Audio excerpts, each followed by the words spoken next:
નમસ્કાર સાથી મિત્રો, એક્ઝામ સાથી ચેનલમાં આપ સૌનું હાર્દિક સ્વાગત છે। આજે આપણે જે વિદ્યા સહાયકોની ભરતી કરવા માટે ટેટની પરીક્ષા લેવાય છે, તો ધોરણ 1 થી 5 અને 6 થી 8માં ટેટ 1 ટેટ 2 લેવાય છે। તો આના અભ્યાસક્રમમાં ફેરફાર થયો છે, આના માળખામાં થોડો ફેરફાર થયો છે। તો શું ફેરફાર છે એની આપણે તમામ ચર્ચા કરશું। તે ઉપરાંત આ વિડીયોમાં શું વાંચવું, કેવી રીતે વાંચવું એની ચર્ચા પણ કરશું। તો પ્રાથમિક શિક્ષકો માટે યોગ્યતા કસોટી, બરાબર, તો ટેટ તરીકે ઓળખાય છે, ટીચર એલિજિબિલિટી ટેસ્ટ, બરાબર। તો ટેટ 1 અને ટેટ 2 બંને લેવાય છે। તો એનું જે માળખું છે એમાં 8મી ઓક્ટોબર 2025ના રોજ સુધારો કરવામાં આવ્યો છે। તો તાજેતરમાં કરવામાં આવ્યો છે। કોણ આ સુધારો કરી રહ્યું છે? તો શિક્ષણ વિભાગ કરી રહ્યું છે। તો શું સુધારો થયો છે એને આપણે ચર્ચા કરી લઈએ। તો 27 એપ્રિલ 2011નો જે ઠરાવ છે એ પરીક્ષાના અભ્યાસક્રમમાં બાબતનો છે। તો એમાં સરકારે સામે દરખાસ્ત મળી હતી, તો અરજી મળી હતી, તો એના સંદર્ભમાં નીચે મુજબનો સુધારો કરવામાં આવ્યો છે। તો ધોરણ 1 થી 5ની જે પરીક્ષા છે ટેટ 1 અને જે ધોરણ 6 થી 8ની ટેટ 2 છે, તો એમાં જોગવાઈ નંબર 1 થી 3 જોગવાઈમાં સુધારો કરવામાં આવ્યો છે। તો શું શું સુધારો છે એની આપણે ચર્ચા કરી લઈએ। તો ટેટ 1 જે ધોરણ 1 થી 5 માટે છે, તો એમાં આ કસોટીમાં કુલ 5 વિભાગો એટલે કે 5 અલગ અલગ વિભાગોમાં પૂછાય છે, બરાબર। તો એમાંથી 30 ગુણના એમ 150 પ્રશ્નો હોય છે ને 150 ગુણ હોય છે, બરાબર। તો સમયની જે બદલાવ છે એ પણ અગાઉ કરવામાં આવ્યો છે, એ પણ તમે જાણો છો બધા કે કેટલા ટાઈમ છે। તો ટાઈમ જે 90 મિનિટ હતી એમાં સુધારો કરવામાં આવ્યો છે અને 120 મિનિટે મતલબ કે 2 કલાક કરવામાં આવ્યા છે। તે ઉપરાંત હવે અભ્યાસક્રમમાં સુધારો થયો છે। તો બાળ વિકાસ અને શિક્ષણના સિદ્ધાંતો હાલની જોગવાઈ, તો અત્યારે જે અભ્યાસક્રમ હતો એ બધો ડાબી બાજુ દર્શાવેલો છે અને જે અભ્યાસક્રમમાં સુધારો થયો છે એ જમણી બાજુ છે। તો આપણે સુધારેલા અભ્યાસક્રમની ચર્ચા કરશું ખાસ કરીને, એટલે તમારે શું વાંચવું એની ચર્ચા કરી શકો, તૈયારી કરી શકો। અને બીજું એ કે ટેટની પરીક્ષા ડિસેમ્બરથી જાન્યુઆરી વચ્ચે લેવાનું આયોજન ચાલી રહ્યું છે। તો ખાસ નવી શિક્ષણ નીતિ પ્રમાણે શિક્ષકોની ઘટ છે, તો ટેટની પરીક્ષા તાત્કાલિક ધોરણે આવી જશે। તો તમારે તૈયારી કરવાની ઈચ્છા હોય તો તાત્કાલિક રીતે તૈયારી ચાલુ કરી દેજો, નહીં તો સમય કોઈની રાહ જોતો નથી, ક્યારે સમય જતો રહેશે તમને ખબર પણ નહીં હોય અને ટેટની જે પરીક્ષા છે એનું જાહેરનામું બહાર પણ પડી જશે અને પરીક્ષા પણ લેવાઈ જશે। તો બાળ વિકાસ અને શિક્ષણના સિદ્ધાંતો હતા 30 ગુણના, તો બાળ વિકાસ અને શૈક્ષણિક શાસ્ત્ર, તો એના નામમાં થોડો ફરક પડ્યો છે। તો શૈક્ષણિક શાસ્ત્ર તરીકે, બરાબર, એનો મતલબ છે શિક્ષણ વ્યવહાર તમારે જે પીટીસીમાં ભણવામાં આવે છે એની વાત છે। તો 30 ગુણ અને 30 પ્રશ્નો પૂછાશે। એમાં જે બાળ વિકાસ છે એ 15 ગુણના 15 પ્રશ્નો પૂછાશે। તો બાળ વિકાસ 15 ગુણનો પૂછાશે અને બીજો જે વિભાગ છે એમાં એ સમાવેશી શિક્ષણ અને વિશેષ જરૂરિયાત ધરાવતા બાળકો માટેનું શિક્ષણ છે 5 ગુણનું પૂછાશે। તો 15 ને 5 20। પછી જે સી છે એમાં અધ્યયન અને શૈક્ષણિક શાસ્ત્ર 10 ગુણનું પૂછાશે। તો 20 ને 10 30। તો આ રીતે જે બાળ મનોવિજ્ઞાન અને શિક્ષણનું શાસ્ત્ર છે એમાં 3 વિભાગ પૂછાશે, બરાબર। પેટા વિભાગ કેટલા આવશે? 3 આવશે। તો હાલ આપણે ઓવરઓલ અભ્યાસક્રમની ચર્ચા કરી લઈએ, પછી ડીપમાં જશું, બરાબર, શું શું પૂછાય છે તે। તો વિભાગ 2 જે છે એ ભાષા ગુજરાતી અને અંગ્રેજી માટે હતો। તો ગુજરાતી ભાષાના અલાયદા 30 પ્રશ્નો પૂછાશે। કેટલા પૂછાશે? 30। તો જે નવો સુધાર છે એમાં ગુજરાતી ભાષાના 30 ગુણ અને 30 પ્રશ્નો। પછી એમાં જે અર્થગ્રહણ છે એમાં 2 વિભાગ છે, બરાબર। કેટલા છે જોઈએ તો જે પહેલો વિભાગ છે અર્થગ્રહણનો છે, તો એમાં 15 ગુણના 15 પ્રશ્નો આવશે। હવે એના સિવાય ભાષા વિકાસની શૈક્ષણિક પદ્ધતિ, તો એનો મતલબ એ છે કે જે મેથડની ચોપડીઓ આવે છે તમારે પીટીસી બીએડમાં એ 15 ગુણનું પૂછાશે। તો આ રીતે 30 ગુણનો જે ગુજરાતી ભાષા વિભાગ છે એમાંથી આ રીતનું પૂછાશે। હવે આપણે વિભાગ 3 છે એ અંગ્રેજી ભાષાનો છે, તો એ પણ 30 ગુણનો પૂછાશે। તો જે વેઇટેજ છે વધારી દીધું છે, તો અંગ્રેજી ભાષામાં 30 ગુણના 30 પ્રશ્નો આવશે। તો એમાં ગુજરાતીની જેમ સેમ જ છે, ભાષા અર્થગ્રહણના 15 પ્રશ્નો છે, તો 15 ગુણનું એ પૂછાશે। તો એમાં પણ શું આવશે આપણે ડીપમાં ચર્ચા કરશું। તો ભાષા અર્થગ્રહણનો છે, મતલબ કે ભાષાને તમે કેટલી સમજ્યા છો એની વાત છે, તો એ સમજ આધારિત પ્રશ્નો હશે. ભાષા વિકાસની શૈક્ષણિક પદ્ધતિ, બરાબર, તો આ 15 ગુણનો મતલબ છે મેથડ, બરાબર. અને અગાઉનું જે 15 ગુણ છે તો એ ભાષા સજ્જતા જે છે એ કન્ટેન્ટ તરીકે ઓળખાય છે, અને આ જે છે મેથડ તરીકે ઓળખાય છે. મેથડનો મતલબ છે તમારે જે પીટીસીમાં તમે અભ્યાસક્રમમાં જે તમારી ચોપડીઓ આવે છે એ વાંચવાની વાત છે. અને જે કન્ટેન્ટની વાત છે તો કન્ટેન્ટમાં તમારે 1 થી 8 ધોરણ કે 1 થી 10 ધોરણની ચોપડીઓ જે તમે ભણો છો એ વાંચવાની વાત છે. તો અંગ્રેજી વિષયની વાત છે તો અંગ્રેજીનું વાંચવાની. તો કેટલાથી વાંચવાની? તો અંગ્રેજીની જે 3 થી 8માં ચોપડીઓ આવે છે એ, અને સારી તૈયારી માટે 9-10ની, બરાબર. તો આ રીતે અંગ્રેજીનું પણ 30 ગુણનું, 30 ગુજરાતી છે, અને 30 ગુણનું જે મનોવિજ્ઞાન શિક્ષણ શાસ્ત્ર છે એ છે, તો 90 ગુણ થયા. હવે બાકીનો વિભાગ, ચોથા નંબરનો જે વિભાગ છે એ ગણિતનો 30 ગુણનો છે. તો એમાં 30 પ્રશ્નો હશે અને 30 ગુણ છે, બરાબર. તો એમાં વિષય વસ્તુ છે એ 15 ગુણનું પૂછાશે, બરાબર. તો વિષય વસ્તુનો મતલબ છે કન્ટેન્ટ. તો જે ચોપડીઓ છે એ ધોરણ 10 સુધીનો, એટલે કે ધોરણ 1 થી કરીને 10 સુધીનું જે છે એ પૂછાશે, તો એ 15 ગુણનું પૂછાશે. હવે આમાં પણ બીજો વિભાગ છે, તો એ જે છે એ પદ્ધતિશાસ્ત્ર છે, એટલે કે ગણિતનું જે મેથડ આવે છે એ પૂછાશે, તો એ 15 ગુણનું છે. તો આ રીતે બધામાં કન્ટેન્ટ છે એ અડધું પૂછે છે અને જે મેથડ છે એ અડધી પૂછે છે. તો મેથડનો મતલબ છે પીટીસીની ચોપડીઓની વાત છે. તો વિભાગ 5 જે છે એમાં પર્યાવરણ, સામાન્ય જ્ઞાન છે, શિક્ષણના વર્તમાન પ્રવાહો છે, તો 30 ગુણ છે, બરાબર. તો એમાં પણ વિભાગ અલગ અલગ પાડેલા છે. તો પર્યાવરણ વિશે તમે અવગત છો બધા, એટલે કે પર્યાવરણના પારાવાર નુકસાનના લીધે આ જે ધરતી છે, ધરા છે, એને ખૂબ નુકસાન થઈ રહ્યું છે, અને શિક્ષકાનો મુખ્ય વાહક છે પર્યાવરણમાં સુધાર કરવા માટેનો. તો એમાં એના લીધે પર્યાવરણ પૂછી રહ્યા છે. તો પર્યાવરણનો વિષય જે છે એની વાત છે. બીજું સામાન્ય જ્ઞાનમાં જનરલ નોલેજની વાત છે. આપણે ડીપમાં ચર્ચા કરશું ત્યારે જોઈ લેશું કે કયા કયા વિષય પૂછાશે. અને શિક્ષણના વર્તમાન પ્રવાહો 30 ગુણના પૂછાશે.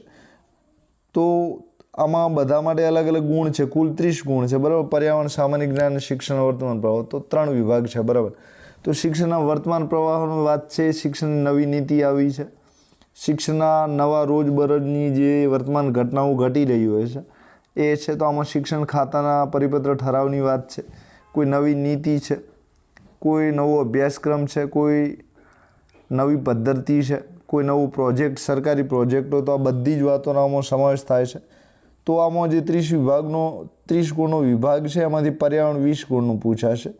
તો પર્યાવરણ વિષય અને પદ્ધતિશાસ્ત્ર બંને પૂછાશે. તો પર્યાવરણની જે ચોપડીઓ આવે છે તો 5મા સુધી પર્યાવરણ આવે છે, 6 થી 8માં વિજ્ઞાન આવે છે, 9 થી 10માં પણ વિજ્ઞાન આવે છે. તો પદ્ધતિશાસ્ત્રનો મતલબ છે મેથડ, બરાબર. તો બંને 10-10 ગુણનું રહેશે. હવે આપણે સામાન્ય જ્ઞાન છે, રિઝનિંગ એબિલિટી છે, લોજિકલ એબિલિટી છે, ટીચિંગ એપ્ટિટ્યૂડ, ડેટા ઇન્ટરપ્રિટેશન છે, જેવી બાબતો આધારિત 5 પ્રશ્નો આવશે. તો 20 ગુણ એ છે, અને 5 ગુણનું જે જીકે છે, રિઝનિંગ એબિલિટી એટલે કે જે તાર્કિક પ્રશ્નો છે એ પૂછાશે. પછી લોજિકલ એબિલિટી છે, તો એ પણ તાર્કિક ક્ષમતાને લગતા પ્રશ્નો છે. ટીચિંગ એપ્ટિટ્યૂડ, તો શિક્ષક અભિયોગ્યતા માટેના જે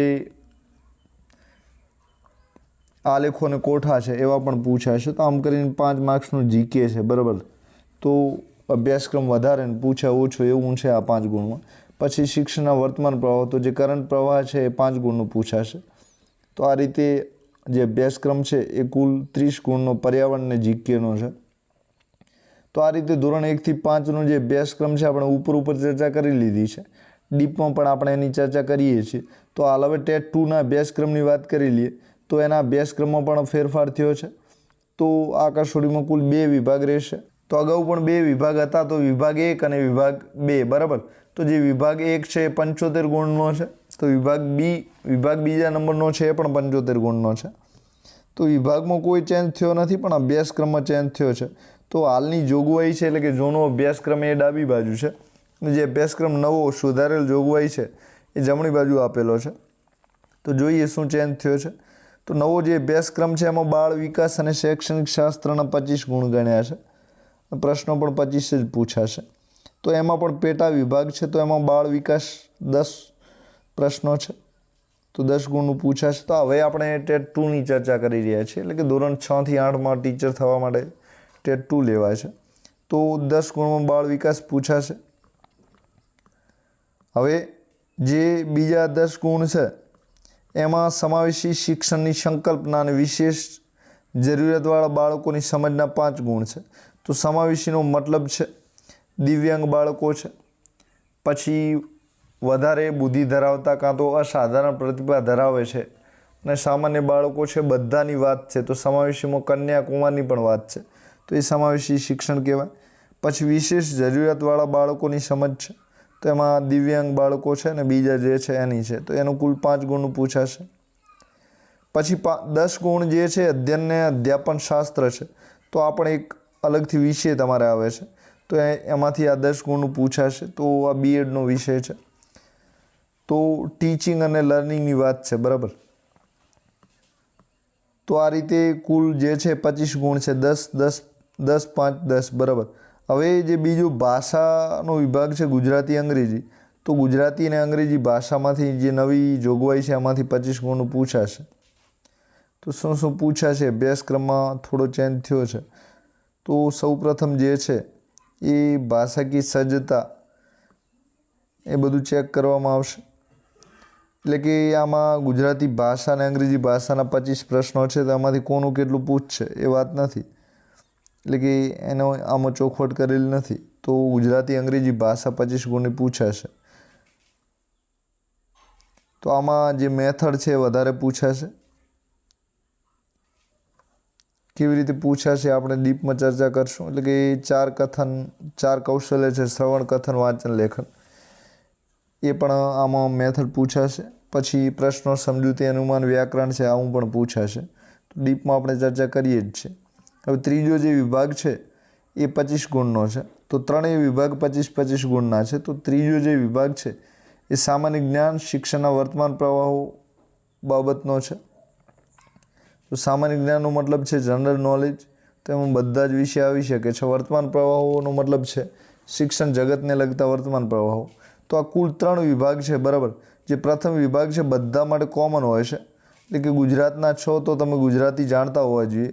અંગ્રેજીની બોલબાલા છે, આંતરરાષ્ટ્રીય લેંગ્વેજ છે, તો અંગ્રેજી પણ તમે જાણતા હોવા જોઈએ.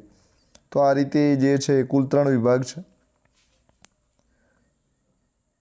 હવે આપણે ત્રણેય વિભાગ 25 ગુણના છે. હવે વિભાગ 2ની વાત કરીએ તો એમાં પણ 75 પ્રશ્નો રહેશે. તો વિભાગ 1માં પણ 75 છે, વિભાગ 2માં પણ 75 છે. તો વિભાગ 2 જે છે ટેટ 2માં ખાસ ઓફિશિયલ એ રીતનો હોય છે કે જે વિષયની પરીક્ષા જે આપી રહ્યા છે, તો ગણિત વિજ્ઞાન માટે સેમ હોય છે, સામાજિક વિજ્ઞાન માટે ગણિત વિજ્ઞાનથી અલગ પણ સામાજિક વિજ્ઞાનના બધા વિષયો માટે એક જેવો હોય છે, અને એક અભ્યાસક્રમ જેવો હોય છે એ ભાષાઓ માટે હોય છે. તો તમે જે વિષયમાં બીએડ કર્યું હોય એ વિષયને લગતા 75 ગુણનો આ વિભાગ ઓફિશિયલી હોય છે, સ્પેશિયલી હોય છે. એટલે કે તમારી જે મેઇન વિષય છે એ વિષય આધારિત આ વિભાગ હોય છે. તો એમાં પણ 75 ગુણ છે. તો એમાં 3 વિભાગ પાડેલા છે. કયા કયા 3 છે? તો એક ગણિત વિજ્ઞાન છે, બીજું ભાષા વિભાગ છે, અને ત્રીજું સામાજિક વિજ્ઞાન છે. હવે એમાં 75 ગુણ જે છે એમાં ગણિત વિજ્ઞાનના કુલ 75 ગુણ, બરાબર. એટલે કે 150 ગુણ નહીં આવે. તો ગણિત વિજ્ઞાન ભણેલા કોઈ હોય તો એમના માટે આ વિભાગ છે 75 ગુણનો. તો એમાં ગણિતનું જે વિષય વસ્તુની પદ્ધતિશાસ્ત્ર છે એના 40 ગુણ છે. ત્યારબાદ ગણિતનું જે વિષય વસ્તુ છે તો કન્ટેન્ટ છે એના 25 ગુણ છે. તો આ 40 ગુણ એમાં છે, એમાંથી કન્ટેન્ટ જે છે એ કેટલા ગુણનું પૂછાશે? તો કે 25 ગુણનું. હવે પાછળ જે 15 ગુણ વધ્યા છે એ 15 ગુણમાં ગણિતનું પદ્ધતિશાસ્ત્ર એટલે કે બીએડની જે મેથડની ચોપડીઓ આવે છે એ 15 ગુણની પૂછાશે. અને 25 ગુણમાં જે દાખલા તમે ભણી રહ્યા છો 6 થી 10 ધોરણના, તો એ પૂછાશે. તો આપણે 12 ધોરણ સુધીના પૂછાશે, તો એની આપણે ચર્ચા કરશું અલગથી. તો આ રીતના ગુણ છે. હવે બાકીના 35 ગુણ જે છે એ વિજ્ઞાનના વિષય અને તેનું પદ્ધતિશાસ્ત્રના 35 ગુણ છે. તો ગણિતનો વિષય હતો, હવે વિજ્ઞાનનો વિષય છે. તો વિજ્ઞાનનું વિષય વસ્તુ, વિજ્ઞાનનું કન્ટેન્ટ જે 6 થી 12નું છે, તો 6 થી 8ના પ્રશ્નો આમાં પૂછવાનું કહે છે. આપણે વળી ચર્ચા કરશું ડીપમાં એટલે ખબર પડશે. તો કન્ટેન્ટના 25 ગુણ છે, એટલે કે 6 થી 12 ધોરણ સુધીનું પૂછશે. હવે વિજ્ઞાનનું જે પદ્ધતિશાસ્ત્ર છે, તો મેથડ છે, જે બીએડમાં તમે ચોપડી ભણ્યા છો વિજ્ઞાનની, તો અલગ અલગ પદ્ધતિઓને બધું હશે તો એ 10 ગુણનું પૂછશે. તો આ રીતે 35 ગુણનો વિભાગ છે વિજ્ઞાનનો, અને 25 ગુણનો જે વિભાગ છે એ ગણિતનો છે. હવે જે ભાષાઓ હોય તો ભાષાની આપણે વાત કરી લઈએ. તો ભાષામાં શું શું પૂછાય છે એની વાત કરીએ. તો આમાં જે ગુણ છે એ બરાબર, પહેલો વિભાગ 40 ગુણનો છે અને બીજો 35નો છે, તો એ રીતે 75 થઈ ગયા. તો આમાં કુલ 2 વિભાગ છે. પેટા વિભાગ વધારે છે, પણ મેઇન જે વિભાગ ગણિત વિજ્ઞાનમાં છે એ 2 છે. બરાબર. હવે આપણે ભાષામાં 75 ગુણની વાત કરીએ તો જે ભાષાના પેપરમાં છે એ ધોરણ 12 સુધીનું પૂછાય છે, એટલે કે 6 થી કરીને ધોરણ 12 સુધીનું ભાષાના પેપરમાં પૂછાશે. તો એમાં તમારી અલગ ક્ષમતાઓનો જે છે એ ચકાસણી થશે.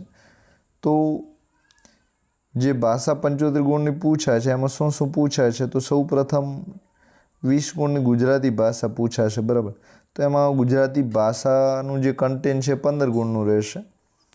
ગુજરાતીનું જે પદ્ધતિશાસ્ત્ર, ગુજરાતીની મેથડની જે ચોપડી આવે છે એમાંથી 5 ગુણનું પૂછાશે. તો આ રીતે ગુજરાતી કુલ 20 ગુણની રહેશે. હવે અંગ્રેજી વિષયની વાત કરીએ તો અંગ્રેજી વિષયમાં પણ એવું જ છે. અંગ્રેજીનું જે કન્ટેન્ટ આવે છે 6 થી 12ની ચોપડીઓ એ 15 ગુણ. અંગ્રેજીની જે મેથડની ચોપડી આવે છે બીએડમાં એ 5 ગુણની પૂછાશે. હિન્દી ભાષાની આપણે વાત કરીએ તો 20 ગુણનું પૂછાય. તો હિન્દી ભાષાનું વિષય વસ્તુ 15 ગુણ. જે મેથડની ચોપડી બીએડમાં આવે છે એ 5 ગુણ. બરાબર.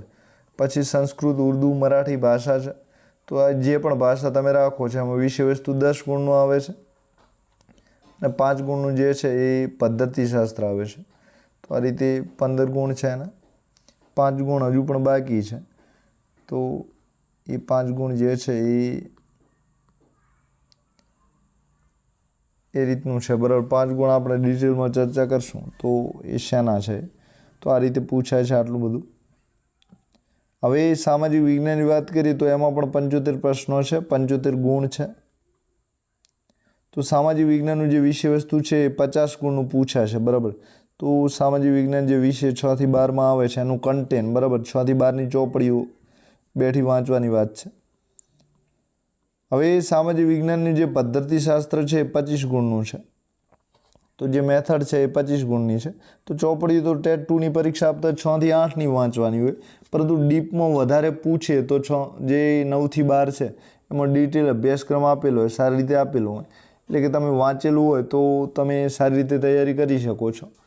બાકી 6 થી 8નું વાંચો તો અમુક પ્રશ્નો છૂટવાની સંભાવના છે. બરાબર. તો આપણે ડીપમાં અભ્યાસક્રમ કરશું ત્યારે ચર્ચા કરી દઈશું. તો સામાજિક વિજ્ઞાન 25 ગુણનું પૂછાય છે મેથડ. બરાબર. બીએડમાં જે ભણ્યા છો તે. બાકીનું જે છે એ વિષય વસ્તુ પૂછાશે, એટલે કે ચોપડીઓમાંથી. તો આ રીતે અભ્યાસક્રમ છે. તો આ જે અભ્યાસક્રમ છે એ 4 ઓક્ટોબર 2025ની નોંધથી સરકારે અનુમતિ આપી છે, સરકારે મંજૂરી આપી છે. એ હેઠળ આ અભ્યાસક્રમ નવો પ્રસ્તુત કરવામાં આવ્યો છે. તો શિક્ષણ વિભાગના ઉપસચિવ જે છે એમના દ્વારા રજૂ થયો છે. હવે ડિટેલ અભ્યાસક્રમની આપણે ચર્ચા કરી લઈએ તો તમારે તૈયારી કરવી હોય તો પણ તમે કરી શકો. તો જે બાળ વિકાસ અને શૈક્ષણિક શાસ્ત્ર છે 30 ગુણનું, એમાં સૌ પ્રથમ 15 ગુણનો બાળ વિકાસ પૂછાશે. બરાબર. તો એમાં વિકાસની સંકલ્પના અને અધ્યયન સાથેના સંબંધ. તો જે વિકાસ થતો હોય છે તો એક સતત વિકાસ હોય છે, અને બીજું આમાં વિકાસમાં શારીરિક, માનસિક વિકાસ એ બધા વિકાસ આવશે. તો વિકાસ અને વૃદ્ધિ તમે જે ભણ્યા છો એમાંથી આ વિકાસની વાત કરેલી છે. તો વિકાસનો, બાળકનો વિકાસનો અધ્યયન એટલે કે શિક્ષણ સાથે, શીખવા સાથે શું સંબંધ છે એ આમાં ઉંમરના અલગ અલગ તબક્કાઓ છે. તો શિશુ, બાળ, કુમાર, તરુણ એ બધા આમાં પૂછાશે. બરાબર. તો એની તમારે તૈયારી કરવાની છે. તો એમાં એક તો એની સંકલ્પના આવશે, અને બીજું જે છે એ અધ્યયન સાથે શું સંબંધ છે પૂછાશે. પછી બાળ વિકાસના જે લક્ષણો છે અને સિદ્ધાંતો. તો બાળ વિકાસ અલગ અલગ ઉંમરે અલગ અલગ સ્ટેજે થાય છે ત્યારે એ બાળકમાં લક્ષણો કેવા હોય છે એની વાત કરેલી છે. અને એના સિદ્ધાંતો શું છે, તો થિયરી શું છે એ પૂછશે. તો આ બેઠો અભ્યાસક્રમ તમારે બીએડની જે ચોપડી છે એમાં આપેલો જ હશે. તો કઈ ચોપડી? તો કે મનોવિજ્ઞાનની જે છે તે. અને પીટીસીની જે ચોપડી છે એમાં પણ આપેલો હશે. તો ડિટેલમાં તમારે વાંચવું તો 11-12નું મનોવિજ્ઞાન છે ત્યાંથી વાંચી શકો છો. તે ઉપરાંત જે પીટીસીનું પ્રોપર મનોવિજ્ઞાન છે એને તમારે વધારે ભાર આપવાનો છે, એ જ ખાસ વાંચવાનું છે. વિકાસને અસર કરતા પરિબળો, તો વિકાસને જે અસર કરવાવાળા પરિબળો છે એમાં વારસો હોઈ શકે છે, પછી જે વાતાવરણમાં રહે છે એ વાતાવરણ ખુદ હોઈ શકે છે, પછી આજુબાજુનું જે પર્યાવરણ છે એ હોઈ શકે છે, પછી પોષણ ખોરાક પણ હોઈ શકે છે, એનું કુટુંબ પણ હોઈ શકે છે, શિક્ષકો પણ હોઈ શકે છે. તો આ વિકાસને અસર કરતા બધા પરિબળો છે. વારસો અને વાતાવરણની વાત કરીએ તો વારસામાંના માતા પિતા છે, દાદા દાદી છે, આ વારસાની વાત છે. ને વાતાવરણ છે તો આજુબાજુનું જે સમાજ છે, પછી જે કુદરતી વાતાવરણ છે એની વાત છે, તો એ પણ પૂછાશે. સામાજિકતાનો વિકાસ અને તેને અસર કરતા પરિબળો. સામાજિકતાનો વિકાસનો મતલબ છે સમાજ સાથે જોડાણ.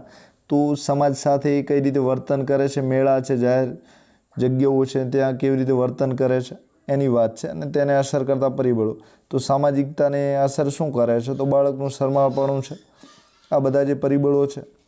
પછી એકલવાયો રહેતો હોય તો સામાજિક વિકાસ ના થાય. પછી એની ભાષા બોલી છે અલગ બોલી હોય તો પણ સમાજમાં ન ભળી શકે. તો બધા પરિબળો અસર કરે છે. તો આમાં હકાર નકારાત્મક અસરો બંને પ્રકારની પૂછાશે. હવે સામાજિકરણની પ્રક્રિયાઓ, તો સામાજિકરણનો મતલબ છે બાળક સમાજ સાથે કઈ રીતે જોડાય છે, એટલે કે સમાજમાં એ કઈ રીતે બને છે એની વાત કરેલી છે. તો એમાં સામાજિકરણ કઈ રીતે ઉતરે છે, એટલે કે તહેવારો છે, મેળાઓ છે, સમાજની સંસ્કૃતિ છે, લગ્ન પ્રથાઓ છે, કુટુંબ પ્રથાઓ છે, તો આ બધું એનામાં કઈ રીતે ઉતરે છે એની વાત છે. તો સામાજિક જગત અને બાળક, બરાબર. તો સૌપ્રથમ વાલી, શિક્ષક અને સહપાઠી સાથે કેવી પ્રક્રિયા કરે છે પૂછાશે. પછી જે બાળ મનોવૈજ્ઞાનિક છે, એરિક્સન છે, મોન્ટેસરી છે, ફોબેલ છે, કોહલબર્ગ છે, એના સિદ્ધાંતો છે. અને શૈક્ષણિક ફલિતાર્થ, તો ફલિતાર્થનો મતલબ છે શિક્ષણમાં ઉપયોગિતા એમના સિદ્ધાંતોની શું છે, કાં તો શિક્ષણને કઈ રીતે ફાયદો કરાવે છે, એ ફલિતાર્થો છે, બરાબર. ફલિતાર્થનો મતલબ છે પરિણામ, રિઝલ્ટ. તો એરિક્સન છે, મોન્ટેસરી છે, તો મોટા બાળ મનોવૈજ્ઞાનિક છે ને બાળકને કઈ રીતે ભણાવવું એના વિશે ઘણી બધી સમજ આપી છે. કોહલબર્ગના જે પ્રયોગો છે એ એમણે પ્રાણીઓ ઉપર પ્રયોગો કર્યા હતા, તો એની પણ વાત છે. તો આ મનોવિજ્ઞાનનો ટોપિક છે. હવે બાળ કેન્દ્રીય અને પ્રગતિશીલ શિક્ષણની સંકલ્પના, બરાબર. બાળ કેન્દ્રીય એટલે કે બાળકને ધ્યાનમાં રાખીને, અને પ્રગતિશીલ તો સતત જે શિક્ષણ વિકસી રહ્યું છે એની સંકલ્પના, વ્યાખ્યા પૂછશે. એટલે કે વ્યાખ્યા કોણે આપી છે અને વ્યાખ્યામાં કયા કયા અંગોનો, કયા કયા વિષય વસ્તુનો સમાવેશ થાય છે એના વિશે વાત છે. બુદ્ધિની સંકલ્પના અંગેની સમીક્ષાત્મક દૃષ્ટિકોણ, તો બુદ્ધિની જે સંકલ્પના, વ્યાખ્યાઓ અલગ અલગ આપી છે. બર્નની બુદ્ધિની સંકલ્પના આપેલી છે, સિમન્સની પણ છે. તો આવી અલગ અલગ ઘણા બધાએ આપી છે. તો કોણે કઈ આપી છે એ તમારે તૈયારી કરવી પડશે. એ અંગેનું સમીક્ષાત્મક દૃષ્ટિકોણ, બરાબર. તો બુદ્ધિની અલગ અલગ પાસા છે. ભાવનાત્મક બુદ્ધિ છે, એટલે કે EI છે, ઇમોશનલ ઇન્ટેલિજન્સ. પછી IQ છે, બરાબર. એટલે કે તમે જે ઇમોશનલ સિવાયની જે તમારી બુદ્ધિ છે એની વાત છે. તો આ અલગ અલગ પ્રકારની બુદ્ધિ હોય છે, એનો તમારે કોણે વ્યાખ્યા આપી છે, શું એમાં પાસા, કયા અંગોનો સમાવેશ થાય છે. પછી બહુઆયામી બુદ્ધિ, તો અલગ અલગ પ્રકારની જે બુદ્ધિ હોય છે, તો એક ભાવનાત્મક બુદ્ધિ હોય છે, બીજી જે છે એ બૌદ્ધિક ક્ષમતાવાળી બુદ્ધિ હોય છે. તો બંને પ્રકારની બુદ્ધિના વિશે એની વ્યાખ્યા પૂછાશે. એના કયા કયા અંગોનો સમાવેશ થાય છે એ પણ પૂછાશે. પછી બાળકોમાં વિકાસ, ભાષા અને વિચાર, બરાબર. તો બાળકોમાં વિકાસની સાથે ભાષા અને વિચાર કઈ રીતે વિકસે છે, કઈ ઉંમરે ભાષા બોલતો થાય છે. તો જે બાળક નાનું હોય ત્યારે જન્મે ત્યારથી જ ભાષાની શીખવાની શરૂઆત થાય છે. તો આ બધું એમાં પૂછાશે. પછી લિંગ, જાતિ, સામાજિક બંધારણ, તો લિંગ અને જાતિમાં સામાજિક બંધારણ, લિંગભેદ, જાતિગત લિંગભેદ, ભૂમિકાઓ, શિક્ષણના સંદર્ભમાં જાતીયતાની અસર. તો આમાં જે છે એ સામાજિક બંધારણ, તો જે જેન્ડર હોય છે, પુરુષ સ્ત્રી, તો એનું બંધારણ, સામાજિક રીતે બંધારણ કઈ રીતે હોય છે, એટલે કે સમાજમાં શું એમનું સ્થાન છે એ પૂછાશે. પછી લિંગભેદ ક્યાં ક્યાં થતો હોય છે, એટલે કે જે છોકરો એને વધારે ભણાવે છે, કન્યાને ઓછી ભણાવે છે, તો આ લિંગભેદનું એક ઉદાહરણ છે. પછી જાતિગત લિંગ ભૂમિકાઓ, તો આ જે ભૂમિકાઓ છે એ સમાજમાં શું શું ભૂમિકા ભજવે છે તો એ આમાં પૂછાશે, એટલે કે કઈ રીતે મદદ સમાજને કરે છે એની વાત છે. શિક્ષણના સંદર્ભમાં જાતીયતાની અસર, તો આ જે જાતિ પ્રથા છે તો સ્ત્રી પુરુષની વાત છે, તો શિક્ષણના સંદર્ભમાં શું અસર કરે છે એ આમાં સમજાવવા માંગે છે. એટલે કે શિક્ષણને કઈ રીતે અસર કરે છે, ક્યાં શિક્ષણ અટકે છે, ક્યાં શિક્ષણ પ્રગતિ કરે છે એની વાત છે. એટલે કે કન્યાઓનું શિક્ષણ અટકે છે એના લીધે, અને જે કુમારો હોય છે એ પુત્ર મોહના લીધે શિક્ષણ આગળ વધે છે. હવે અધ્યતાઓમાં વ્યક્તિગત ભિન્નતા, ભાષા, જાતિ, લિંગ, સમુદાય, ધર્મ વગેરે આધારિત ભિન્નતાઓની સમજ. તો અધ્યતા એટલે વિદ્યાર્થીની વાત છે, તો વ્યક્તિગત ભિન્નતા, તો કોઈ વિદ્યાર્થી હોય છે તો 135 ઉપર એનો બુદ્ધિ આંક હોય છે, કોઈ એવો હોય કે 90થી નીચે હોય, કોઈ એવો હોય કે 90થી ઉપર હોય. તો આ રીતે વ્યક્તિગત ભિન્નતાઓ હોય છે, કોઈ ઝડપી શીખે છે, કોઈ ધીમું શીખે છે. ભાષા, જાતિ,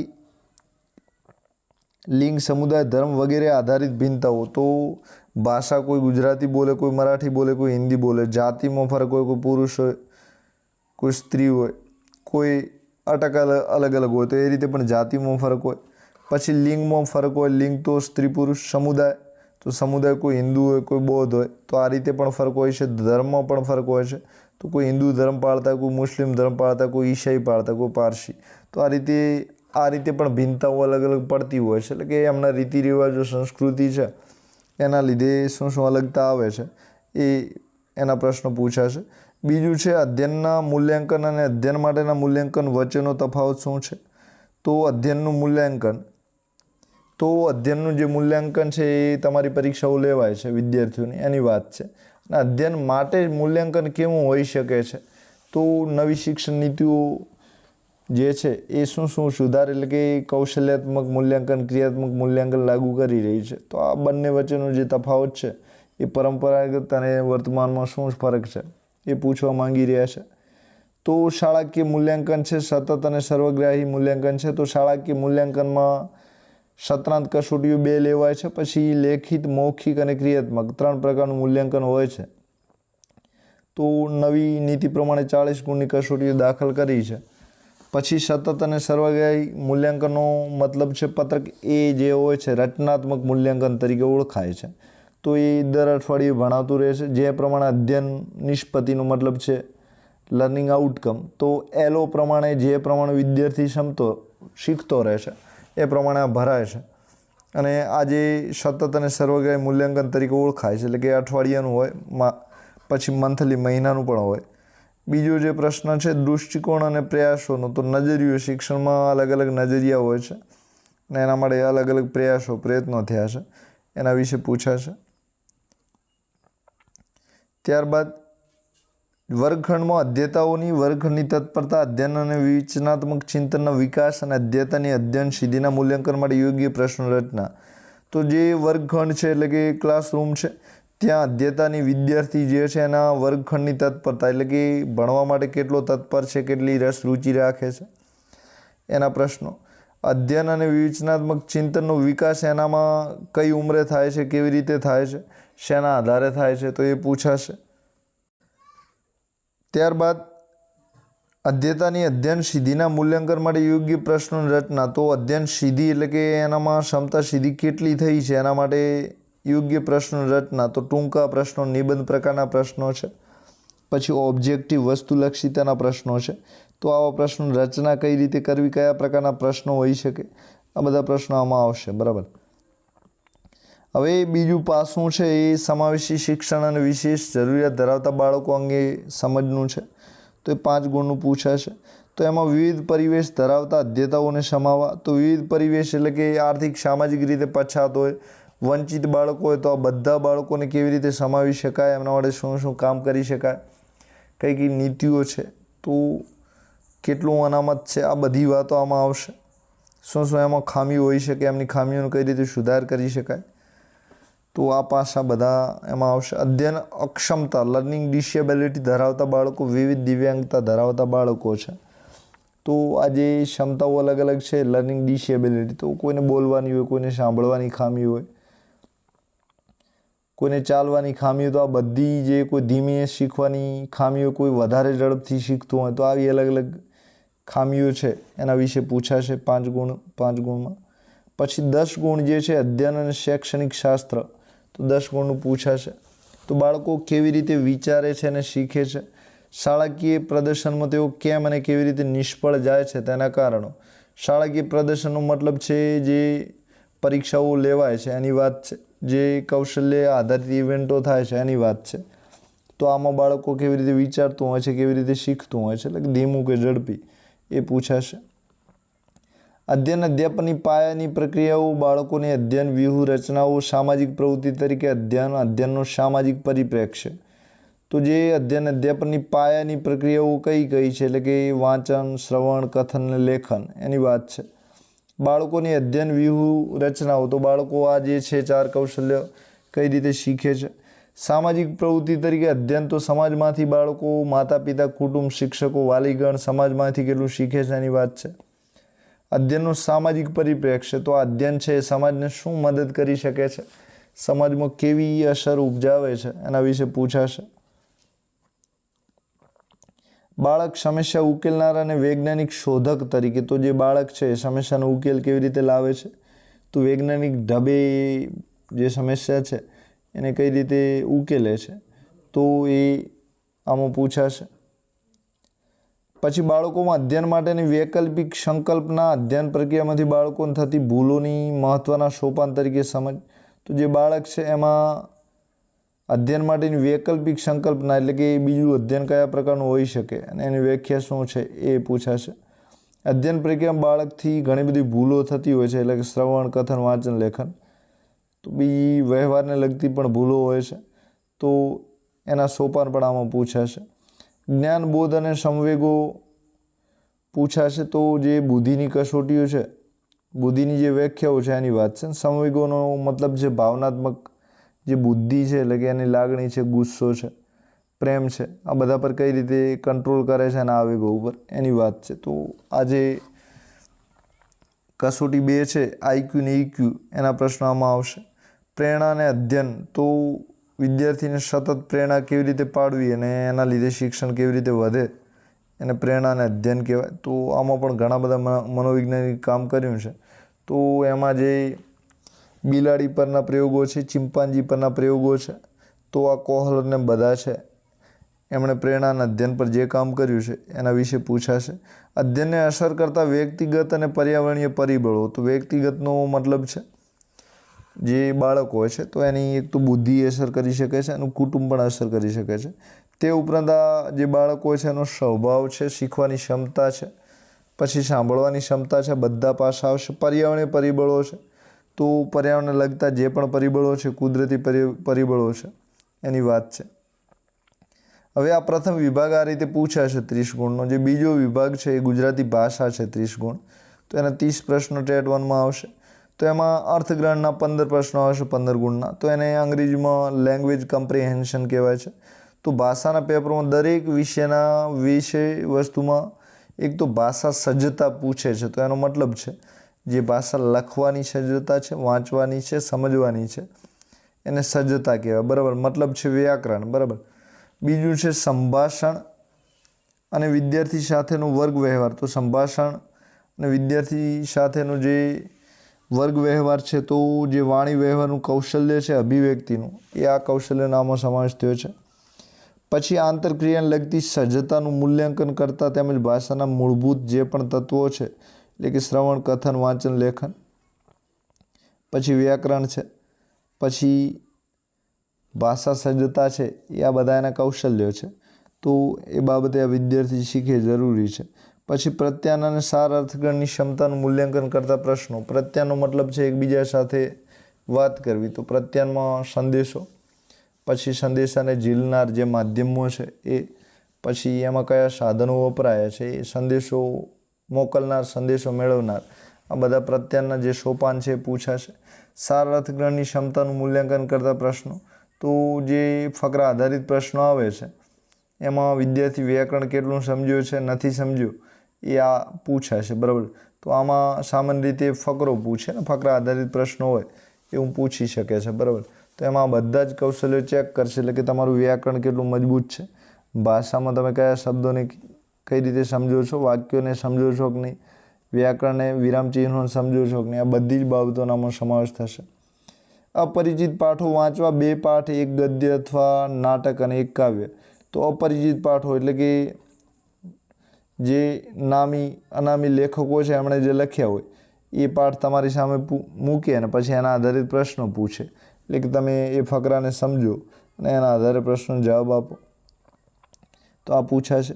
બીજું છે પ્રશ્નો, અલગ અલગ પ્રશ્નો પૂછાશે. તો એમાં સમજૂતીના છે, અનુમાનના છે, વ્યાકરણના છે અને વાક કુશળતા છે. તો તમારા બોલવાના જે પ્રશ્નો છે એ પણ આમાં પૂછાશે.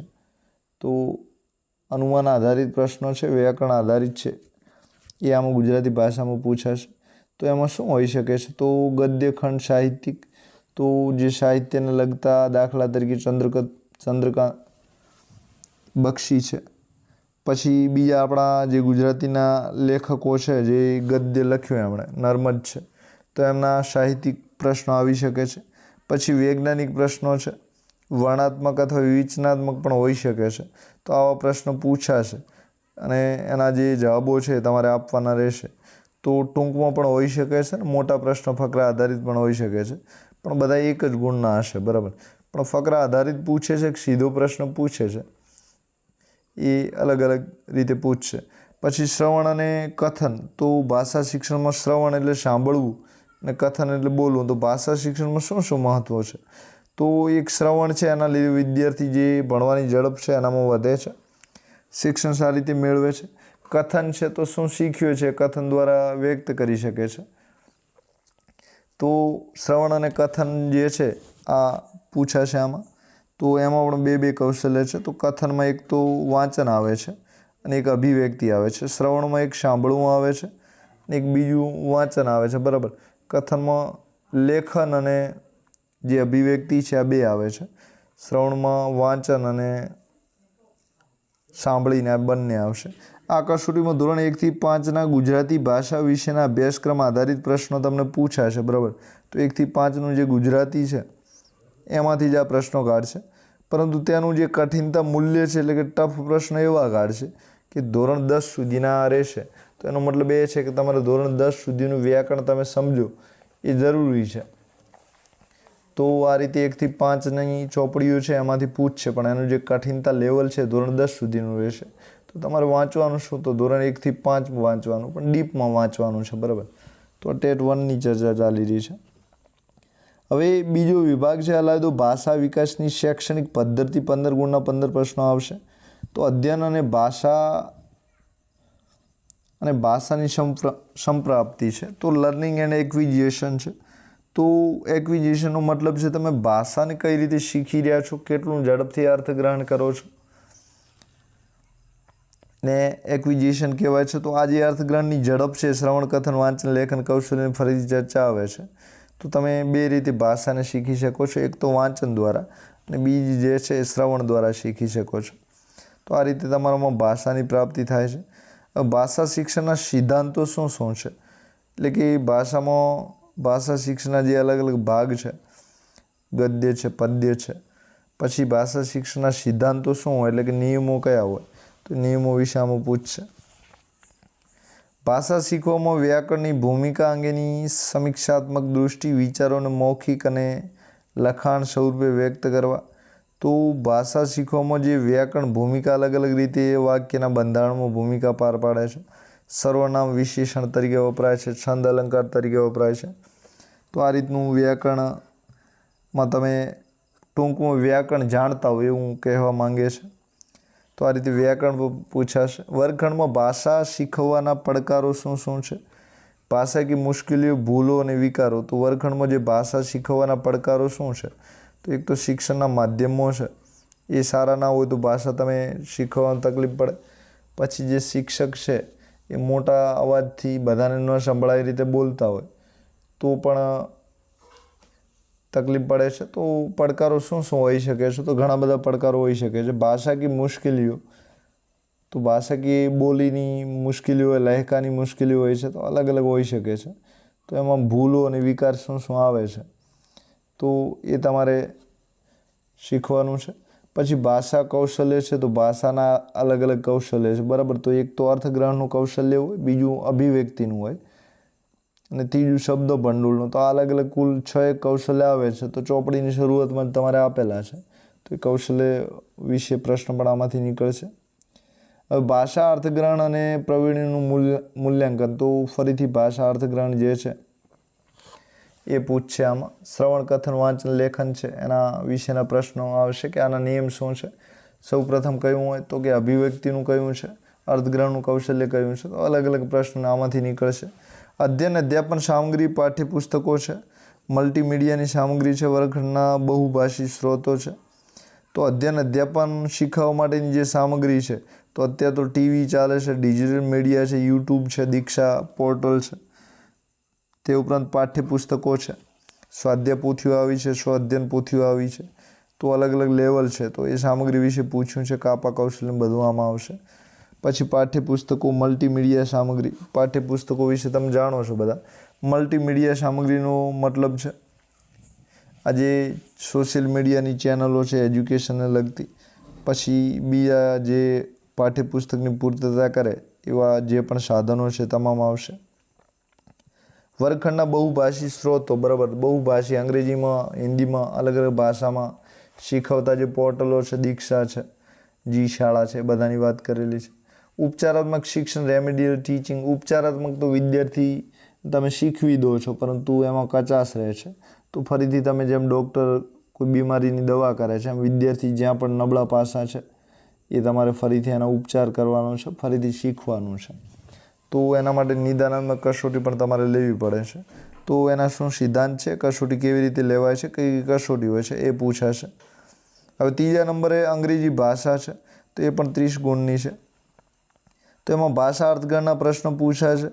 તો ફરીથી આપણે ગુજરાતીમાં જે ચર્ચા કરી હતી એ આમાં સેમ છે. એટલે કે જે અર્થગ્રહણના પ્રશ્નો છે એ આમાં પૂછાશે જ. એટલે કે કોઈ ફરક નથી. જે રીતે ગુજરાતી પૂછાય છે એ રીતે અંગ્રેજી પૂછાશે.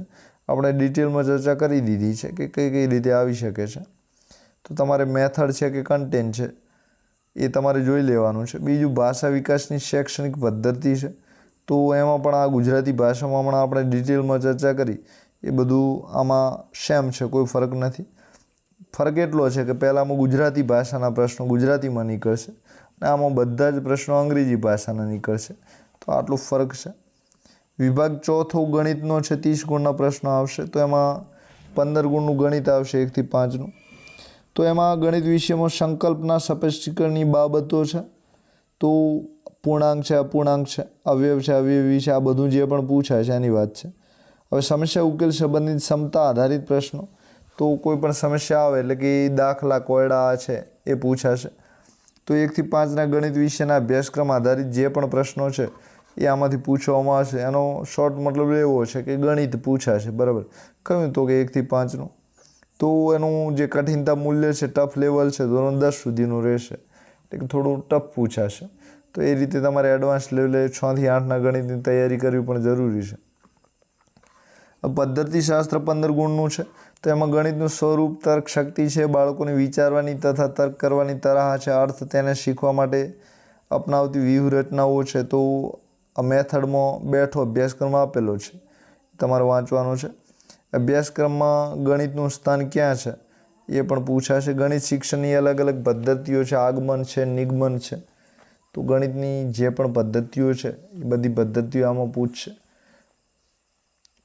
સાથે પ્રયુક્તિઓ પણ પૂછશે. તો પ્રશ્નોત્તરી છે, ખાલી જગ્યા, જોડકા છે, બધી અલગ અલગ ગણિત શીખવા માટે પ્રયુક્તિઓ છે એ પણ પૂછશે. વર્ગખંડમાં પ્રત્યાયનમાં ભાષાની ભૂમિકા શું છે? એટલે કે ગણિતનો શિક્ષક બાળક સાથે વાત કરે તો કઈ રીતે વાત કરે, એમાં ભાષાની ક્યાં જરૂર પડે છે એની વાત છે. એટલે કે કોયડા સમજવા, લખવા, વાંચવા માટે ભાષા હોય તો લખી શકે, બાકી એકલી સંખ્યાથી ગણિત ન લખાય, એમાં ભાષા પણ આવે છે. હવે ઔપચારિક અને અનૌપચારિક મૂલ્યાંકનની વાત છે. તો ઔપચારિક મૂલ્યાંકનનો મતલબ છે સીધી જે પરીક્ષાઓ લેવાય છે. અનૌપચારિક મૂલ્યાંકનનો મતલબ છે મૌખિક કસોટી શિક્ષક જે ઉપર છેલ્લી લેતા હોય છે એ અનૌપચારિક મૂલ્યાંકન કહેવાય છે. ગણિત અધ્યાપન સમસ્યાઓ. તો ગણિત શીખવતી વખતે કઈ કઈ સમસ્યાઓ, કયા કયા પ્રોબ્લેમ આવે છે એની વાત છે. ગણિતમાં થતી ભૂલો અને તેના નિવારણના ઉપાયો. તો ગણિતમાં કઈ કઈ ભૂલો થાય છે તો સૂત્ર સમજાવવામાં ભૂલ થાય છે, પદ્ધતિ પ્રયુક્તિ ખોટી રીતે પ્રયોગ કરતા હોય છે, તો બધી ભૂલો હોઈ શકે છે. અને એના ઉપાયો શું છે, તો એમાંથી કઈ રીતે આપણે બચી શકીએ છીએ એના ઉપાયોની વાત છે. હવે ટેટ 1માં લાસ્ટ વિભાગ પર્યાવરણ સામાન્ય જ્ઞાન શિક્ષણના વર્તમાન પ્રવાહોનો છે. તો પર્યાવરણ વિશે અને પદ્ધતિશાસ્ત્ર 20 ગુણનું છે. એમાંથી ધોરણ 1 થી 5ના અભ્યાસક્રમ આધારિત જે પર્યાવરણ છે, એટલે કે 3 થી 5માં પર્યાવરણની ચોપડીઓ આવે જ છે, એની વાત છે. અને બીજું એક પહેલાં બીજામાં પણ મિક્સ જે ચોપડીઓ પહેલાં બીજાની આવે છે, એમાં પણ પર્યાવરણ વિષય તરીકે હોય છે. તો કઠિનતા મૂલ્ય માધ્યમિક શિક્ષણ ધોરણ 10 સુધીનું રહેશે. એનો મતલબ એવો છે કે જે વિજ્ઞાન વિષય છે અને એમાં જે પર્યાવરણના પાઠ છે, તો એ તમારે સજીવો નિર્જીવો વિશેના વાંચવા જરૂરી છે. તો ટફ પ્રશ્નો આવે તો પણ તમે લખી શકો. તો એમાં પણ 2 વિભાગ છે. એક વિષય વસ્તુ 10 ગુણનું 1 થી 5ના અભ્યાસક્રમ આધારિત પૂછાશે. તો 3 થી 5ની જે ચોપડીઓ છે એ વાંચવી તમારા માટે હિતાવહ છે. 1-2 ગુણનું કદાચ પહેલાં બીજામાંથી પણ પૂછી લે, તો એ પણ તમારે કવર કરવું જરૂરી છે. પદ્ધતિશાસ્ત્ર 10 ગુણનું છે, તેમાં પર્યાવરણની સંકલ્પના છે ને વ્યાખ્યા છે. તો આપણી આસપાસ આવેલું છે એને પર્યાવરણ કહેવાય. અને એની વ્યાખ્યા કોણે આપી છે, કઈ રીતે આપી છે, એમાં કયા અંગોનો સમાવેશ થાય છે, બધું આમાં પૂછશે. પર્યાવરણનું મહત્ત્વ શું છે, તો હવા, પાણી અને જે જીવાવરણ આ 3 આવરણ છે એ ખૂબ મદદ કરે છે માણસને જીવવા માટે ને એનું જીવન ટકાવી રાખવા. તો મહત્ત્વ વિશે પૂછાશે. પર્યાવરણ અને પર્યાવરણ શિક્ષણ વચ્ચેનો સંબંધ શું છે, તો પર્યાવરણ સારું હોય તો શિક્ષણ પણ સારું થાય. તો આ બંને વચ્ચેનો સંબંધ પણ પૂછ્યો છે.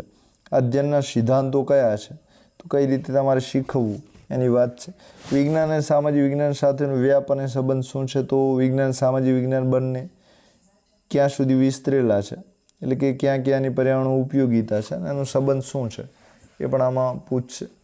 સંકલ્પના રજૂ કરવાની પદ્ધતિઓ કઈ કઈ છે, પછી એમાં પ્રવૃત્તિઓ, પ્રયોગો છે, પ્રાયોગિક કાર્ય છે, ચર્ચા, સતત સર્વગ્રાહી મૂલ્યાંકન છે, શિક્ષણની સામગ્રી છે, અધ્યાપનની સમસ્યાઓ છે. બધા જે મેથડ તમે ભણી રહ્યા છો પર્યાવરણ વિશેનું, એમાં બધું જ આપેલું જ છે. તો એમાંથી સીધી તમારે મેથડ વાંચવાની રહેશે. હવે બીજો જે વિભાગ છે એમાં સામાન્ય જ્ઞાન છે. તો જીકેના 1-2 પ્રશ્નો આવશે. ભારતના વડાપ્રધાન, ભૂગોળ છે, ઇતિહાસ છે આના. તો આ નજીવો વિષય છે, આમાં પડાય નહીં, કારણ કે આટલું રીડિંગ તો શક્ય જ નથી.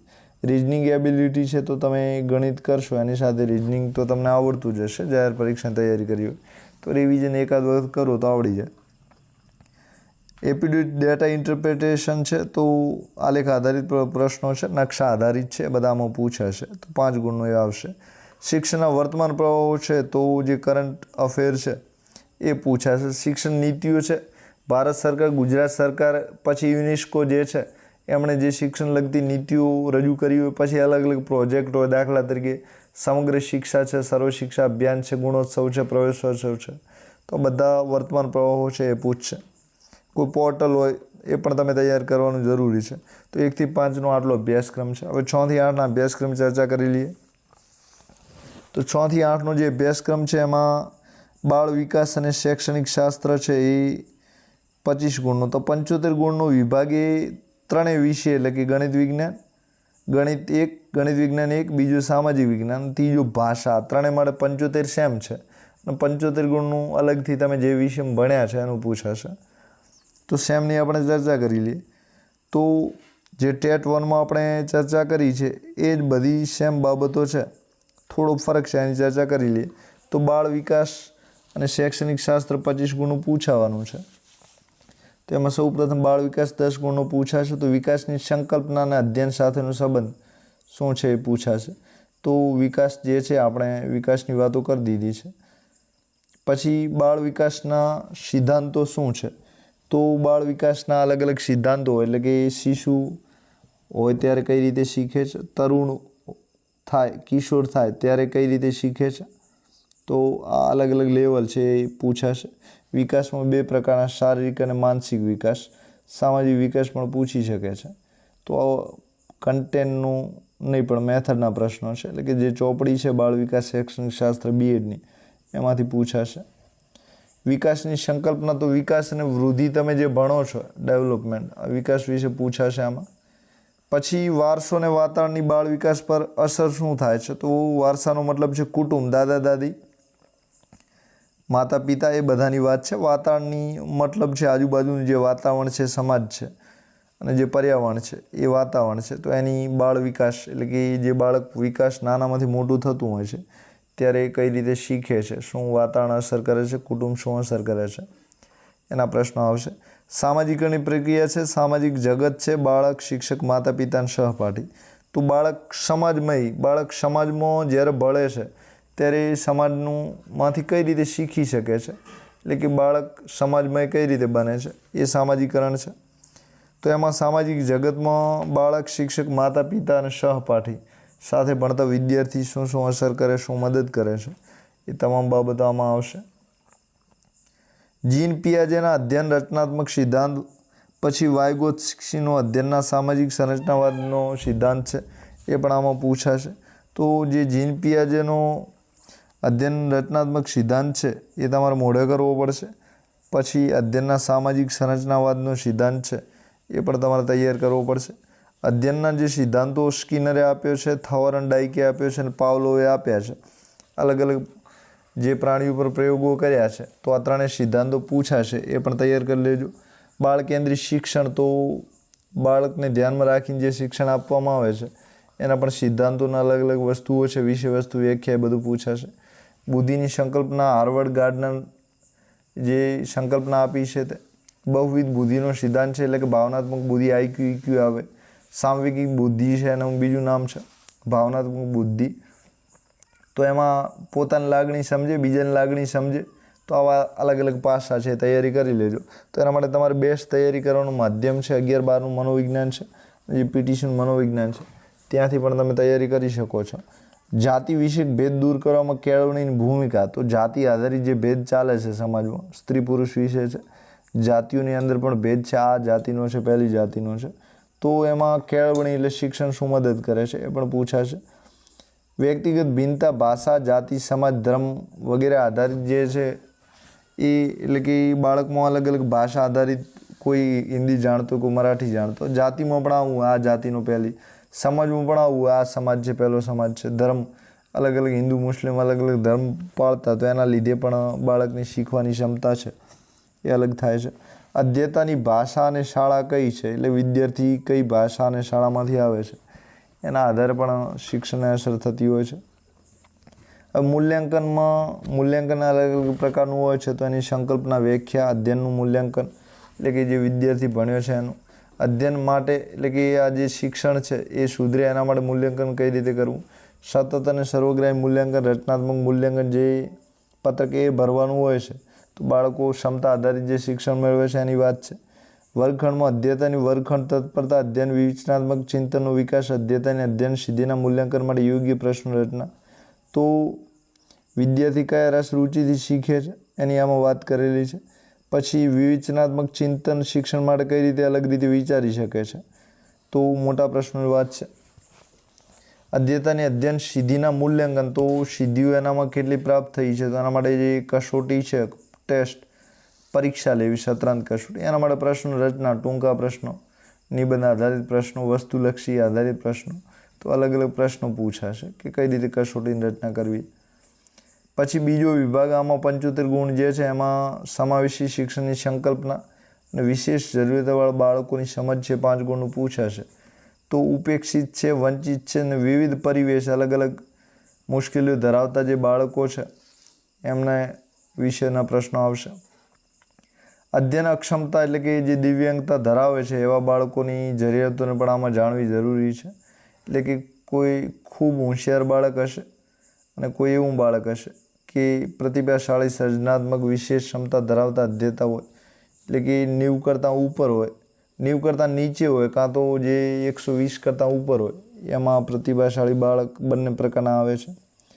સમાવેશી શાળા અને શિક્ષક, સમાવેશી શાળાનો મતલબ છે દિવ્યાંગ બાળકો, કુમાર કન્યા બધાને સામેલ કરવા અને શિક્ષણ આપવું, અને એમાં શિક્ષકની શું ભૂમિકા છે એ પણ પૂછાશે. અધ્યયન અધ્યાપન શાસ્ત્ર છે એ 10 ગુણનું પૂછાશે. તો વિદ્યાર્થી કઈ રીતે વિચારે છે, શીખે છે, એ આપણે ચર્ચા ટેટ 1 માટે કરી દીધી છે. તો અધ્યયતાની શૈક્ષણિક સિદ્ધિમાં પછાતપણાનો કયા કારણો છે, તો 1-2 ધ્યાન આપતો, ધ્યાન ના આપતો હોય, શિક્ષકની શીખવવાની મેથડ સારી ના હોય, તો બધું અલગ અલગ પાસા હોઈ શકે છે. અનિયમિતતા હોય. શાળામાં શાળા બહાર થતી અધ્યયન વચ્ચેનો સંબંધ અને તફાવત શું છે? તો એક વિદ્યાર્થી ઓફિશિયલી રીતે શાળામાં ભણે છે અને એક સમાજમાંથી કુટુંબમાંથી ભણતો હોય છે, મિત્રો દ્વારા ભણતો હોય છે. તો આ બંને વચ્ચે શું સંબંધ છે, શું જોડાણ છે અને શું તફાવત છે, ભેદ છે, એ તમારે લખવાનું છે. એટલે કે એ આધારિત પ્રશ્નો આવશે. અધ્યયનમાં સામાજિક સાંસ્કૃતિક જ્ઞાનાત્મક પ્રક્રિયાઓ. તો અધ્યયનમાં સમાજ શું કરી શકે છે, સંસ્કૃતિ શું કરી શકે છે, જ્ઞાનાત્મક પ્રક્રિયાઓ, આના પ્રશ્નો આવશે. સંરચનાત્મકનું 5E મોડેલ છે એ પણ આમાં પૂછાશે. પછી પ્રેરણાનો સિદ્ધાંત છે એ પૂછાશે. અધ્યયનને અસર કરતા પરિબળો, અધ્યયન સંક્રમણ, અધ્યયનના સૂત્રો. અધ્યયન સંક્રમણનો મતલબ છે અધ્યયનના 2 વિષય, દાખલા ગણિત, પર્યાવરણ ભણાવવું. પછી બીજો મતલબ હોય છે 8 અને 9, 6 થી 8 અને 9 થી 12 વચ્ચે જોડાણ કરવું, તો અધ્યયન સંક્રમણ છે. અધ્યાપન માટેના સૂત્રો, તો જે પદ્ધતિઓ અલગ અલગ શિક્ષણ શીખવા માટેની છે એની વાત છે. હવે ભાષા ગુજરાતી અને અંગ્રેજી 25 ગુણનું પૂછાય છે. તો જે 75 ગુણ કોમન છે એમાં ભાષાકીય સજ્જતા અને વિદ્યાર્થી સાથેનો વર્ગ વ્યવહાર છે. તો આપણે આ જે ચર્ચા છે એ ટેટ 1માં કરી દીધી છે. એટલે કે જે ફકરા આધારિત પ્રશ્નો છે, વ્યાકરણ છે, આ બધું જ આમાં પૂછાય છે. બરાબર. એનો મતલબ એ છે કે તમારે 6 થી 8ની ચોપડીઓ વાંચી લેવી. હવે સામાન્ય જ્ઞાન, શિક્ષણના વર્તમાન પ્રવાહો 25 ગુણના છે. તો સામાન્ય જ્ઞાન, reasoning ability, logical ability, teaching aptitude છે, શિક્ષકની અભિયોગ્યતા છે, ડેટા ઇન્ટરપ્રિટેશન છે. તો આલેખ આધારિત પ્રશ્નો છે, કોઠા આધારિત પ્રશ્નો છે, બધા પૂછાશે. તો શિક્ષણના વર્તમાન પ્રવાહો છે. તો આ બધું થઈને 25 ગુણનું આવે છે. તો આ રીતે કુલ 3 વિભાગ છે. બરાબર. તો જે 75 ગુણનું કોમન છે. તો આ રીતે તમારે તૈયારી કરવાની રહેશે. સામાન્ય જ્ઞાનમાં જીકે, ભૂગોળ છે, ઇતિહાસ છે, બંધારણ છે, બધાના પ્રશ્નો આવી શકે છે. તો ઇન શોર્ટ એનો મતલબ એ છે કે તમારે 6 થી 8ની તૈયારી કરતા હો તો 6 થી 8ની ચોપડીઓ બધા વિષયની વાંચી લેવી. તો તમારે સામાન્ય જ્ઞાન છે થઈ જાય. શિક્ષણના વર્તમાન પ્રવાહનો મતલબ છે કરંટ અફેર. તો ભારત સરકાર, ગુજરાત સરકાર, આંતરરાષ્ટ્રીય લેવલે યુનેસ્કો છે, આ શું શું પ્રોજેક્ટ બહાર પાડે છે એ બધા આમાં પૂછાશે 25 ગુણમાં. હવે વિભાગ 2માં કુલ 75 ગુણ છે. તો ગણિત વિજ્ઞાનના કુલ 75 ગુણ છે. તો ગણિતનું વિષય વસ્તુ છે એટલે કે 6 થી 8ની ચોપડીઓ છે, ધોરણ 9 થી 12 સુધીનું ભારણ, કઠિનતા લેવલ આધારે 6 થી જે 8ની ચોપડીઓ છે એમાંથી બધું પૂછાય. પણ ભારે કેવું હોય તો કે ધોરણ 9 થી 12 જેવું. તો એમાંથી 40 ગુણ વિષય વસ્તુની પદ્ધતિશાસ્ત્રના છે. એમાંથી જે વિષય વસ્તુ છે 6 થી 8ની ચોપડીઓ 25 ગુણ પૂછાશે. તો ગણિત વિષયમાં જે અલગ અલગ દાખલા છે એ બધું આમાં પૂછાશે. ટફ લેવલ ધોરણ 12 સુધીનું રહેશે. તો ગણિતનું પદ્ધતિશાસ્ત્ર 15 ગુણનું છે. તો એમાં જે બીએડની મેથડની ચોપડી ગણિતની આવે છે તો એ પૂછાશે. તો ગણિતનું સ્વરૂપ, અભ્યાસક્રમમાં ગણિતનું સ્થાન, ગણિતની ભાષા, સમુદાય ગણિત, મૂલ્યાંકન, ઉપચારાત્મક શિક્ષણ, ગણિત શિક્ષણની મુશ્કેલીઓ, શિક્ષણના મૂલ્યો, ગણિત શિક્ષણના હેતુઓ છે, ગણિત શિક્ષણની પદ્ધતિઓ, નિદર્શન, પ્રયોગ, પ્રોજેક્ટ, આગમન, નિગમન, પૃથ્થકરણ, સંયોગીકરણ, ગણિતના અન્ય વિષયો સાથે અનુબંધ એટલે કે ભાષા, પર્યાવરણ, બધા સાથે જોડાણ. તો આ પૂછાશે. હવે વિજ્ઞાનનું વિષય વસ્તુ, તેનું પદ્ધતિ, 35 ગુણનું વિજ્ઞાન પૂછાશે, 40 ગુણનું ગણિત પૂછાશે. તો વિજ્ઞાનમાં આપણે જોઈએ તો વિજ્ઞાન વિષયમાં વ્યવહારિક વિજ્ઞાન, રોજબરોજના અનુભવ સાથેનું વિજ્ઞાન એટલે કે 6 થી 8નું જે વિજ્ઞાન છે એ તમારે પૂછાશે. સીધું એ જ વાંચવાનું છે. હવે વિજ્ઞાનનું પદ્ધતિશાસ્ત્ર 10 ગુણનું પૂછાઈ રહ્યું છે. તો એમાં વિજ્ઞાનનું સ્વરૂપ અને માળખું શું છે એટલે કે મેથડ પૂછાશે વિજ્ઞાનની. તો એમાં કુદરતી વિજ્ઞાન, લક્ષ્યો, ઉદ્દેશ્યો, વિજ્ઞાનની સમજણ, કદર, અભિગમો, નિદર્શન, પ્રયોગ, શોધ, પ્રોજેક્ટ, પદ્ધતિ છે. વિજ્ઞાનના શિક્ષણમાં અધ્યયન, અધ્યાપનની જે સામગ્રી છે, કાપા બોર્ડના બધું છે, પ્રોજેક્ટ છે, TLM છે એની વાત છે. મૂલ્યાંકન, જ્ઞાનાત્મક, મનોશારીરિક અને ભાવનાત્મક, તો જે કસોટીઓ અલગ અલગ લેતા હોય છે એની વાત છે. નિદાનાત્મક, ઉપચારાત્મક શિક્ષણ, તો શીખ્યા પછી વિદ્યાર્થીને કોઈ ભૂલ રહી જાય છે તો એના સુધાર માટે બંને કસોટી લેવાય છે. વિજ્ઞાન વિષયમાં નવીનીકરણ શું છે, વિજ્ઞાન મંડળ, ક્ષેત્રીય મુલાકાત, વિજ્ઞાનના પ્રયોગો અને શાળા, આ બધું આમાં પૂછાશે. તો વિજ્ઞાન પ્રયોગશાળા એટલે કે જે લેબોરેટરી હોય છે શાળામાં એની વાત છે. વિજ્ઞાન મંડળ, ક્ષેત્રીય મુલાકાત, વિજ્ઞાન મંડળનો મતલબ છે વિજ્ઞાનનું મંડળ શાળામાં ચાલતું હોય અને ક્ષેત્રીઓની અલગ અલગ જગ્યાની મુલાકાત લેવી, એટલે કે સાયન્સ સિટી છે અમદાવાદમાં, તો આવા પ્રોજેક્ટોની મુલાકાતની વાત છે. તો એ શું મદદ કરી શકે એના પ્રશ્નો હોઈ શકે છે. વિજ્ઞાન વિષયમાં નવીનીકરણ એટલે કે નવી નવી ટેકનોલોજી જે આવી રહી છે એની વાત છે. ભાષાની વાત કરીએ તો આપણે જે ટેટ 1માં વાત કરી એનું એ જ છે, પણ ધોરણ 6 થી 8નું જે ભાષાઓ ચાલે છે એના આધારિત પ્રશ્ન પૂછાશે, એટલે કે ફકરા આધારિત છે. અલગ અલગ વ્યાકરણના પ્રશ્નો હોઈ શકે છે, કન્ટેન્ટને લગતા પ્રશ્નો હોઈ શકે છે, એટલે કે આ પાઠમાં કઈ રીતે થયું છે, શું કોણે કામ કર્યું છે, બધું પૂછી શકે છે. તો કઠિનતા મૂલ્ય વ્યાકરણનું છે ધોરણ 12 સુધી હોઈ શકે છે, બાકી બધું પૂછાશે 6 થી 8માંથી. ગુજરાતી ભાષા એમાં 20 ગુણની છે, તો વિષય વસ્તુ 15 ગુણનું છે, એટલે કે 6 થી 8ની ચોપડીઓ. 5 ગુણનું મેથડ છે જે ગુજરાતી ભણો છે. અંગ્રેજી ભાષા 15 ગુણ છે, મેથડ 5 ગુણ છે. હિન્દી ભાષા 15 ગુણ છે, મેથડ 5 ગુણ છે. પણ સંસ્કૃતની આ બધી ભાષાઓ છે 5 ગુણ છે. એમાં ભાષાનું વિષય વસ્તુ 10 ગુણનું છે ને 5 ગુણનું જે છે એ સંસ્કૃતની મેથડ પૂછાશે, બરાબર. તો આ રીતનો અભ્યાસક્રમ છે. તો અભ્યાસક્રમ આપણે અલગ અલગ ચર્ચા કરી દીધી છે. એમાં મેથડમાં તમે અભ્યાસ અને અધિગમ છે, ભાષા શિક્ષણના સિદ્ધાંતો કયા કયા છે, ભાષા વિકાસ માટે શ્રવણ કથનની ભૂમિકા શું છે, આઈટી ઇન્ફોર્મેશન ટેકનોલોજી શિક્ષણમાં કઈ રીતે મદદ કરે છે એની વાત છે, એટલે કે કમ્પ્યુટર છે, ટીવી છે, આ બધા કઈ રીતે મદદ કરે છે. વિચારણ મૌખિક અને લેખિત રીતે અભિવ્યક્ત કરવા માટે વ્યાકરણની ભૂમિકા શું છે, એટલે કે વ્યાકરણ પૂછશે. પછી વિવિધતા ધરાવતા વર્ગખંડમાં ભાષા શિક્ષણના પડકાર શું છે, મુશ્કેલીઓ શું છે, ભૂલો કઈ થાય છે એ પૂછશે. પછી ભાષાના જે કૌશલ્ય છે, સાંભળવું, બોલવું, વાંચવું, લખવું, અર્થગ્રહણ, અભિવ્યક્તિ, શબ્દ ભંડોળ, આ કૌશલ્ય પૂછશે. અને ભાષા કૌશલ્યનું જે મૂલ્યાંકન છે એ પૂછશે, મતલબ કે ભાષાની જે મેથડની ચોપડી છે એ પૂછશે. આટલું છે અધ્યયન અધ્યાપન સામગ્રી, પાઠ્યપુસ્તક, મલ્ટીમીડિયા સામગ્રી, બહુભાષીય સ્ત્રોત, ઉપચારાત્મક શિક્ષણ, આ બધું પૂછશે ભાષામાં. સામાજિક વિજ્ઞાન જે છે એમાં 50 ગુણના વિષય વસ્તુ 6 થી 8ની ચોપડીઓમાંથી પૂછશે. 25 ગુણ જે મેથડની ચોપડી આવે છે, બીએડમાં ભણ્યા છો એ પૂછશે. તો એમાં સામાજિક વિજ્ઞાન વિષયમાં નિર્ણય શક્તિ, વિવેચનાત્મક યાદશક્તિ વિકસાવી, તપાસ, અનુભવજન્ય પુરાવાઓ છે. સામાજિક વિજ્ઞાન શિક્ષણના ધ્યેય શું છે, વર્ગખંડની પ્રક્રિયાઓ કઈ છે, પદ્ધતિઓ સામાજિક વિજ્ઞાન શીખવવાની કઈ છે, આધાર પદ્ધતિ શું છે, જીવન વૃત્તાંત. તો આધાર પદ્ધતિ જે છે તો જે તે આધારની મુલાકાત લઈને દેખાડવી. જીવન વૃત્તાંત છે તો કોઈની જે જીવની હોય છે, જીવન કહાની હોય છે એના આધારે શીખી શકો છો. પ્રાદેશિક પદ્ધતિ જે તે પ્રદેશની મુલાકાત, દાખલા તરીકે હિમાલયની મુલાકાત. પ્રોજેક્ટ છે તો પ્રોજેક્ટ આધારિત એમાં કાર્ય કરવામાં આવશે. આત્મકથા પદ્ધતિમાં આત્મકથા કહેવામાં આવે છે. આગમન નિગમન પ્રવાસ પદ્ધતિ સામાજિક વિજ્ઞાન શિક્ષણ માટે અધ્યયન અધ્યાપન સામગ્રી તો TLM છે, TLM છે, ટીવી છે, આ બધી આવશે એમાં. તો દૃશ્ય શ્રાવ્ય બધા આવશે. પૃથ્વીનો ગોળો, નકશા, ચાર્ટ, ચિત્રો, સિક્કા, નમૂના, સમયરેખા, એટલાસ, આ બધું આવશે. સામાજિક વિજ્ઞાન અભ્યાસ શીખવાની મુશ્કેલીઓ શું છે, અન્ય વિષયો સાથેનો સંબંધ શું છે, વિષયના સંદર્ભ પુસ્તકો, મેગેઝિન, વેબસાઇટ એ પણ પૂછશે. સામાજિક વિજ્ઞાનનું ખંડ, સામાજિક વિજ્ઞાનનું મંડળ, ખંડ એટલે વર્ગખંડ, બરાબર, કેવો હોવો જોઈએ એનું, સામાજિક વિજ્ઞાન માટે મંડળ કેવું હોવું જોઈએ, કયા કયા પ્રોજેક્ટ મૂકી શકાય એ બધું પૂછશે. સામાજિક વિજ્ઞાનમાં શિક્ષણ દ્વારા મૂલ્ય શિક્ષણ કઈ રીતે આપી શકાય, સામાજિક વિજ્ઞાનમાં શિક્ષણ અને ક્ષેત્ર મુલાકાત, તો અલગ અલગ જગ્યાએ ખેતરની મુલાકાત છે ને આ બધું આમાં પૂછશે. સામાજિક વિજ્ઞાન આ છે. તો આ જે અભ્યાસક્રમ છે ડિટેલ ચર્ચા કરી દીધી છે.